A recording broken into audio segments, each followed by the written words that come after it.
എല്ലാവർക്കും നമസ്കാരം. കേരളത്തിൽ ഇപ്പോൾ ജീവിക്കണമെങ്കിൽ ഒന്നെങ്കിൽ ഗവൺമെൻറ് ജോലിയും വേണം, ഗവൺമെൻറ്റിൻ്റെ ശമ്പളവും വേണം, അല്ലെങ്കിൽ പെൻഷൻ വേണം എന്നുള്ള ഒരു തരത്തിലേക്ക് കാര്യങ്ങൾ മാറി. ഒന്നെങ്കിൽ ഗവൺമെൻറ് ജോലി, അതിൻ്റെ ശമ്പളം, അതിൻ്റെ പെൻഷൻ, അല്ലെങ്കിൽ പ്രായമായവർക്കാണെങ്കിൽ ഏതെങ്കിലും മേഖലയിൽ നിന്നുള്ള പെൻഷൻ. ഇത് രണ്ടുമല്ലാതെ സാധാരണക്കാർക്ക് ഇവിടെ ജീവിക്കാൻ മേലാത്ത ഒരു സാഹചര്യമാണ് എന്നതാണ് യാഥാർത്ഥ്യം. അത് അങ്ങനെ വരുമ്പോൾ സ്വാഭാവികമായിട്ട് ഇതിനകത്ത് കുറേ വിദഗ്ധന്മാർ എന്തെങ്കിലുമൊക്കെ തട്ടിപ്പുകളുമായിട്ട് ഇറങ്ങുന്നതാണ് കേരളത്തിലെ ഇന്ന് ഓരോ ദിവസവും നമ്മൾ വാർത്തകൾ കേൾക്കുമ്പോൾ നമ്മൾ മനസ്സിലാക്കുന്നത്. ഇത് ഇന്നും ഇന്നലെയൊന്നും അല്ല, കുറച്ച് കാലമായിട്ട് ഉണ്ട്. ആട്, കോഴി, തേക്ക്, മാഞ്ചിയം, ഫ്ലാറ്റ് എന്നൊക്കെ പറഞ്ഞായിരുന്നു ഒരു കാലത്ത് തട്ടിപ്പുകൾ. നമുക്കൊക്കെ അറിയാമല്ലോ, ശബരിനാഥൻ എന്ന് പറയുന്ന ഒരു ചെറുപ്പക്കാരൻ, 10-22 വയസ്സുള്ള ചെറുക്കനാണ് അന്യായ കളി കളിച്ച് കുറേ ആളുകളെ എല്ലാം കളിപ്പിച്ചത്. ഇത് വന്ന് അവസാനം ഇപ്പോൾ ഈ കഴിഞ്ഞ ഇടയ്ക്ക് പാതി വിലയ്ക്ക് ഗൃഹോപകരണങ്ങൾ, സ്കൂട്ടർ എന്നൊക്കെ പറഞ്ഞൊരവസ്ഥയിലേക്ക് തന്നെ വന്നു. അതും വലിയ തട്ടിപ്പ് നടന്നു. ഏതാണ്ട് 3000 കോടി അടുത്തൊക്കെ തട്ടിച്ചെന്നാണ് പറയപ്പെടുന്നത്. കൃത്യമായിട്ടൊന്നും ആർക്കും അറിയത്തില്ല. എന്താണേലും പൈസ പോയവരുടെ പൈസ പോയി എന്നുള്ളത് തന്നെയാണ് സത്യം. കാരണം പിന്നീട് അതിൻ്റെ പുറകിൽ നടപടികളൊന്നും ഉണ്ടായതായിട്ട് അറിയത്തൊന്നുമില്ല. 1-2 പേരെയൊക്കെ ഒന്ന് അറസ്റ്റ് ചെയ്തു, ജയിലിലൊക്കെ കടന്നു ഇറങ്ങി. അതൊക്കെ അവർ കണക്കൂട്ടി തന്നെയാണല്ലോ ആദ്യം നിന്നത്. ഇനി നമ്മൾ മിക്കവാറും മനസ്സിലാക്കുന്നത് ഇതങ്ങോട്ട് കേസ് കളിച്ച് ചെല്ലുമ്പോഴായിരിക്കും ഒപ്പിട്ട് കൊടുത്ത പേപ്പറുകളുടെയൊക്കെ ഒരു സാധ്യതകൾ മനസ്സിലാക്കുന്നത്. ഒപ്പിട്ട് കൊടുത്ത പേപ്പറുകൾ എന്ന് പറഞ്ഞു കഴിഞ്ഞാൽ മിക്കവാറും ഇത് പൈസയായിട്ട് തിരിച്ച് ചോദിക്കാൻ പറ്റുകയില്ലെന്നോ, അല്ലെങ്കിൽ CSR ഫണ്ടിൻ്റെ ലഭ്യത അനുസരിച്ച് ഇത് കൊടുക്കുകയുള്ളെന്നോ ഒക്കെ ഒരു 10, 40, 50 പേജ് കാണും ടൈപ്പ് ചെയ്ത എന്തെങ്കിലുമൊക്കെ. ഇംഗ്ലീഷ് ആയതുകൊണ്ട് അത് മൊത്തം ഒന്നും വായിച്ച് നോക്കിയല്ല. അങ്ങനെ വരുമ്പോൾ അതിൻ്റെ കേസുകൾ പോലും നിലനിൽക്കാത്തൊരവസ്ഥയിലോട്ട് വരും. അതാണ് ഈ അടുത്ത കാലത്തുണ്ടായത്. ചിട്ടി ഇപ്പോഴും അവിടെ ഇവിടെ എല്ലാം പൊട്ടിക്കുന്നുണ്ട്. ഈ മലയാളിക്ക് പൊതുവേ ഉള്ളൊരു ഭാഗം എന്നാ വെച്ചാൽ, ഇത് കേൾക്കുമ്പോൾ തന്നെ അറിയും ഇത് തട്ടിപ്പാണ്. പക്ഷേ എൻ്റെ കാര്യം നടന്നിട്ട് അടുത്തവനെ തട്ടിച്ചോട്ടെ എന്നുള്ള ഒരു പൾസ് പൊതുവേ മലയാളിക്ക് ഉള്ളത് കൊണ്ടാണ് ഈ തട്ടിപ്പിനകത്ത് എല്ലാം പോയി വീഴുന്നത്. കാരണം ഇത് നോർമൽ അല്ലാത്ത ഒരു കേസ് കേൾക്കുമ്പോൾ അറിയണം ഇത് തട്ടിപ്പാണ് എന്ന്.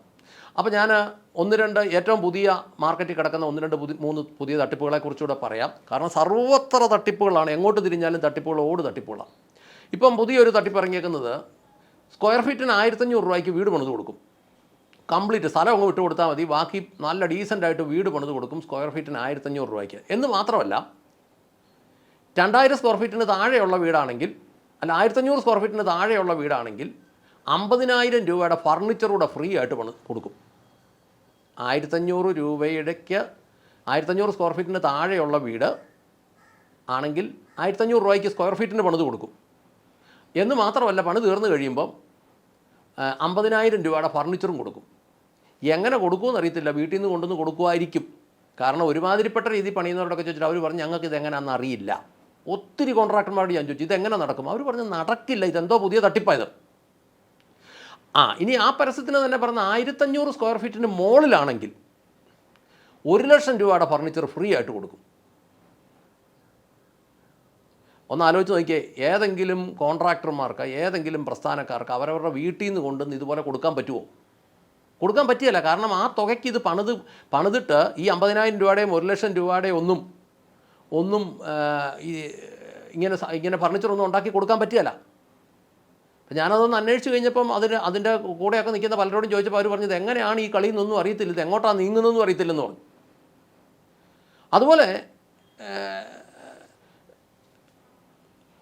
ബാക്കി വേറൊരു കാര്യം പറയാനുള്ളത്, ഈ പലിശ കൂടുതൽ കിട്ടുമെന്നും പറഞ്ഞ് നാഷണൽ ബാങ്കിൽ കിടന്ന പൈസ, അത് 1-2 തുകയൊന്നുമല്ല, 88 ലക്ഷം രൂപയോ 87 ലക്ഷം രൂപയോ എങ്ങാണ്ട് നല്ല ബാങ്കുകളിൽ കിടന്നതാണ്. ഒരാൾ കൊണ്ടുപോയി കോപ്പറേറ്റീവ് ബാങ്കിലോട്ട് ഇട്ടു, പലിശ കൂടുതൽ കിട്ടുമെന്ന് ഓർത്ത്. എന്നാ സംഭവിച്ചെന്നറിയോ? കുറച്ച് കഴിഞ്ഞപ്പോൾ കോപ്പറേറ്റീവ് ബാങ്ക് അങ്ങ് പൊട്ടി. ഇപ്പോൾ മുതൽ മാസം 2000 രൂപ വെച്ച് കിട്ടും, പലിശ പോവുകയും ചെയ്തു, മുതൽ പോലും ഒരുമിച്ച് കിട്ടുകയില്ല. ഇത് തട്ടിപ്പിൻ്റെ വേറൊരു വർഷമായത്.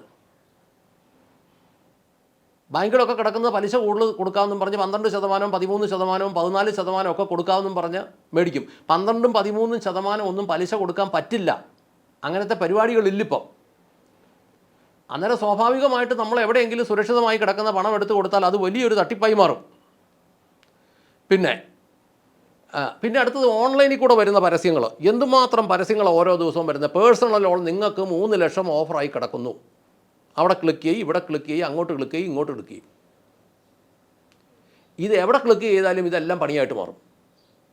ഇതെല്ലാം തട്ടിപ്പാണ് എന്നതാണ് സത്യം. ആവശ്യക്കാരെ സംബന്ധിച്ച്, സാമ്പത്തികമായി ആവശ്യക്കാരെ സംബന്ധിച്ച് ഏത് ലോണിൻ്റെ മെസ്സേജ് വന്നാലും അത്യാവശ്യക്കാരനാണെങ്കിൽ അവിടെ എവിടെയൊക്കെ ഒന്ന് തോണ്ടി നോക്കും. പ്രത്യേകിച്ച് പ്രായമുള്ളവരാണെങ്കിൽ പറയാൻ വേണ്ട. അത്യാവശ്യത്തിന് വേണ്ടി തോണ്ടി അവസാനം ചെല്ലുമ്പോൾ അക്കൗണ്ടിൽ കിടക്കുന്ന 10,000 എങ്കിൽ 10,000 ആയിട്ട് പോകുന്ന രീതിയിലാണ് ഈ സംവിധാനം എല്ലാം കിടക്കുന്നത്. ഇതെല്ലാം കഴിഞ്ഞ് പോലീസ് സ്റ്റേഷനിലോട്ട് ചെന്നാലോ? ഈ സാങ്കേതികപരമായ കാര്യങ്ങൾ, ഈ സൈബർ തട്ടിപ്പ് മേഖലയിലെ പുതിയ പരിപാടികൾ, ഇതൊന്നും നമ്മുടെ പ്രായമുള്ള പോലീസുകാർക്കൊന്നും ഇതിനെക്കുറിച്ചൊന്നും വലിയ ധാരണയൊന്നുമില്ല. തട്ടിപ്പാണെന്നറിയാവുന്നല്ലാതെ അതിനപ്പുറത്തേക്ക് പല കാര്യങ്ങളും ഇവർക്കറിയത്തില്ല. അപ്പോൾ ഏത് മേഖലയിൽ തിരിഞ്ഞാലും, ഈ അടുത്ത കാലത്ത് കണ്ടില്ലേ, ഒരു ബിഷപ്പ്, ആംഗ്ലിക്കൻ സഭയുടെ ബിഷപ്പാണെന്നാണ് പറയുന്നത്, അങ്ങേര് പല ഈ പൗരോഹിത്യ മതത്തിൽപ്പെട്ട പുരോഹിതന്മാരെയും ധ്യാനക്കാരെയും ധ്യാനഗുരുക്കന്മാരെയും ഒക്കെ സ്വാധീനിച്ച് സഭയ്ക്കകത്തുള്ള പല വിശ്വാസികളുടെ കയ്യിൽ നിന്നും കാനഡയ്ക്ക് കൊണ്ടുപോകാം, കാനഡയിൽ ജോലി വാങ്ങിച്ചു കൊടുക്കുക എന്നൊക്കെ പറഞ്ഞ് പല കുടുംബങ്ങളിൽ നിന്നും പണം അടിച്ചു മാറ്റി. എന്താണെങ്കിലും പിടിച്ചു 10-14 കേസ് രജിസ്റ്റർ ചെയ്ത് പൊൻകുന്നത്ത് സബ് ജയിലിൽ ഇപ്പോൾ കിടപ്പുണ്ട് ആൾ. അപ്പം ബിഷപ്പിൻ്റെ രൂപത്തിൽ വരെ തട്ടിപ്പായി. ഞാൻ ആ മനുഷ്യനുമായിട്ട് ഈ ദിവസങ്ങളിൽ സംസാരിച്ചു. ഒരു തരത്തിലും മേടിച്ചെടുക്കാൻ കഴിയുമോ എന്നറിയത്തില്ല. പൈസയെല്ലാം മേടിച്ചു, അത് അക്കൗണ്ടിൽ കൂടെ വന്നു, അത് അക്കൗണ്ടിൽ നിന്ന് എങ്ങാണ്ടോട്ട് ട്രാൻസ്ഫർ ചെയ്തു, ഏതിലൂടെ പോയി. ഇപ്പം വ്യക്തി അകത്ത് കിടക്കുക. എങ്ങനെ പിടിച്ചെടുക്കും? വേറൊരു രീതി പറഞ്ഞു കഴിഞ്ഞാൽ, ഇപ്പോൾ കെട്ടിടപ്പണിയുടെ ഒരു പുതിയ സംവിധാനം തുടങ്ങിയിട്ടുണ്ട്. ഇപ്പം പണി പിന്നീട് പണം, ഇപ്പം പണി പിന്നീട് പണം. അതൊരു പുതിയ തട്ടിപ്പാണ്. അതിലും വലിയൊരു തട്ടിപ്പ് ഞാൻ ഈ ദിവസങ്ങളിൽ കേട്ടു. സ്ക്വയർ ഫീറ്റിന് നിസാര തുകയ്ക്ക് വീട് പണി തീർത്ത് കൊടുക്കും. 1500 രൂപ കണ്ടേ ഉള്ളൂ. അതിപ്പോൾ പണി തീരുന്നത് വരെ പണം ഒന്നും വേണ്ട. പണി തീർന്നു കഴിഞ്ഞിട്ട് പലിശരഹിത EMI ആയിട്ട് അടച്ചു തീർത്താൽ മതി. സൗത്ത് SBI നോക്കിയാൽ നടക്കുകയല്ലേ ഈ പണി. കേരളത്തിലെ ഏത് വലിയ ബാങ്കുകാരനും ഇത് കൂട്ട് പരിപാടി ഒന്നും പറയുന്നില്ല. പലിശരഹിത EMI ആയിട്ട്. ആകെ പറയുന്നത് ചില ഗൃഹോപകരണങ്ങളൊക്കെ എടുക്കുമ്പോൾ മാത്രമാണ് ഈ പലിശരഹിത EMI എടുക്കാൻ പറ്റുന്നത്. അപ്പോൾ നമ്മളൊന്ന് മനസ്സിലാക്കണം, ഇവർ ഈ ബാങ്കിനേക്കാളും വലിയ, സ്റ്റേറ്റ് ബാങ്കിനേക്കാളും HDFC ബാങ്കിനേക്കാളും ഫെഡറൽ ബാങ്കിനേക്കാളും ഒക്കെ വലിയ ധനവാന്മാരാണോ ഇതിൻ്റെ പുറകെ കിടന്ന് കളിക്കുന്നത്? വീടങ്ങ് ഫ്രീ ആയിട്ട് പണിത് തരും. പിന്നീട് പലിശരഹിത EMI. ഇതൊക്കെ കേൾക്കുമ്പോൾ സ്വാഭാവികമായിട്ട് ഇത് തട്ടിപ്പാണെന്ന് മലയാളിക്ക് അറിയാം. ഇതെല്ലാം തട്ടിപ്പാണെന്ന് മലയാളിക്ക് അറിയാം. പക്ഷെ മലയാളി വിചാരിക്കുന്നത്, ഞാൻ മുമ്പ് ഒന്നുകൂടെ പറയുക, ഇത് തട്ടിപ്പാണെന്ന് എനിക്കറിയാം, ഈ തട്ടിപ്പ് എൻ്റെ കാര്യം ഒന്ന് കഴിഞ്ഞിട്ട് പിന്നെ ഇത് തട്ടിപ്പായിക്കോട്ടെ, പൊക്കോട്ടെ, അത് കുഴപ്പമില്ല. അല്ലെങ്കിൽ ഒന്ന് ആലോചിച്ച് നോക്കിയാൽ, ഒരു വീട് ഏറ്റവും കുറഞ്ഞത് 25 ലക്ഷം രൂപ വേണം, എത്ര മോശമായിട്ടൊക്കെ പണിതെന്ന് പറഞ്ഞാലും വേണ്ട, 20 ലക്ഷം ആയിക്കോട്ടെ. പണിയെല്ലാം തീർന്നു കഴിഞ്ഞ് പലിശരഹിത EMIക്ക് ഇത് പണിത് കൊടുത്തു കഴിഞ്ഞാൽ, അതും ഏതാണ്ട് 1500 രൂപ എങ്ങാണ്ട് സ്ക്വയർ ഫീറ്റിനുള്ളൂ. അപ്പം റേറ്റ് കുറച്ച് കൂടുതലുണ്ടായിരുന്നേ അവിടുന്നെങ്കിലും ഈ പണത്തിന് പലിശ ഉണ്ടാകുമെന്നറിയായിരുന്നു. ഇതൊക്കെ ശരിക്കും പറഞ്ഞു കഴിഞ്ഞാൽ NIA പോലെയുള്ള കേന്ദ്ര ഏജൻസികൾ അന്വേഷിക്കേണ്ട വിഷയങ്ങളായത്. ഇങ്ങനത്തെ പരസ്യങ്ങളുടെ പുറകിലെല്ലാം പോയി അന്വേഷിക്കണം. കാരണം ഒന്നെങ്കിൽ ഇതെല്ലാം വെളുപ്പിക്കാൻ വേണ്ടിയുള്ള പരിപാടിയാണ്. കാരണം പലിശ ബാങ്കിൽ കിടക്കുന്നതിനാണെങ്കിൽ ബാങ്കിൽ നിന്നൊരു പലിശ കിട്ടും, 6-7% പലിശ കിട്ടും.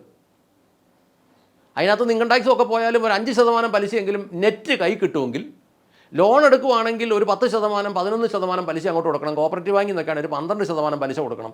ഇതൊന്നും വേണ്ട, പലിശരഹിത EMI ആയിട്ട് കൊടുക്കണമെങ്കിൽ കള്ളപ്പണം എവിടുന്നേലും കൊണ്ടുവന്ന് കമത്തി വെച്ചിട്ടുണ്ടെന്നുള്ളതല്ലേ സത്യം. ഇതൊക്കെ ശരിക്കും കേന്ദ്ര ഗവൺമെൻറ്, ഇപ്പോൾ കേന്ദ്ര ഗവൺമെൻറ്റിൻ്റെ ഇതുപോലെയുള്ള ഏജൻസികൾക്ക് ഇപ്പോൾ അന്വേഷിക്കാൻ മേലാത്തതുപോലെ കേസുകളാണ്, അതുപോലെ തട്ടിപ്പുകളാണ് പോകുന്നത്. പലിശരഹിത EMIകൾ വീട് പണിക്കാം. അതുകൊണ്ട് പറയട്ടെ, സർവത്ര തട്ടിപ്പാണ്. ഇപ്പോൾ ബാങ്ക് അക്കൗണ്ടുമായിട്ടൊക്കെ ലിങ്ക് ചെയ്ത ഏതെങ്കിലും ഫോൺ നമ്പർ ഉണ്ടെങ്കിൽ ആ സിമ്മ് ഊരിയെടുത്തിട്ട്, പ്രത്യേകിച്ച് പ്രായമായവരൊക്കെ ആ സിമ്മ് ഊരിയെടുത്തിട്ട് ഒരു ഈ ടച്ച് ഫോൺ അല്ലാത്ത ഒരു സാധാരണ ഫോണിനകത്ത് എടുത്തിട്ടില്ലെങ്കിൽ, എന്നിട്ട് വേറെ ഇത് ബാങ്കുമായിട്ടൊന്നും ബന്ധമില്ലാത്ത, ഇങ്ങനെയുള്ള കാര്യങ്ങൾക്കൊന്നും ബന്ധമില്ലാത്ത ഒരു നമ്പർ മേടിച്ച് ഇട്ടുകൊണ്ട് ഈ ടച്ച് ഫോണിൽ വാട്സാപ്പും ഒക്കെ ഒന്ന് ക്രമീകരിച്ചില്ലെങ്കിൽ നമ്മുടെ നാട്ടിലെ പ്രായമുള്ളവരെ എല്ലാം കളിപ്പിക്കും. കാരണം സകല മേഖലയിലും തട്ടിപ്പാണ്. ഇതൊന്നും പോലീസിൻ്റെ മുമ്പിലോട്ട് കൊണ്ടുവന്നാൽ പോലീസിനൊന്നും ചെയ്യാനും പറ്റുകയില്ലെന്നുള്ളതാണ് ഇതിൻ്റെയൊക്കെ ഒരു പ്രധാന കാരണം.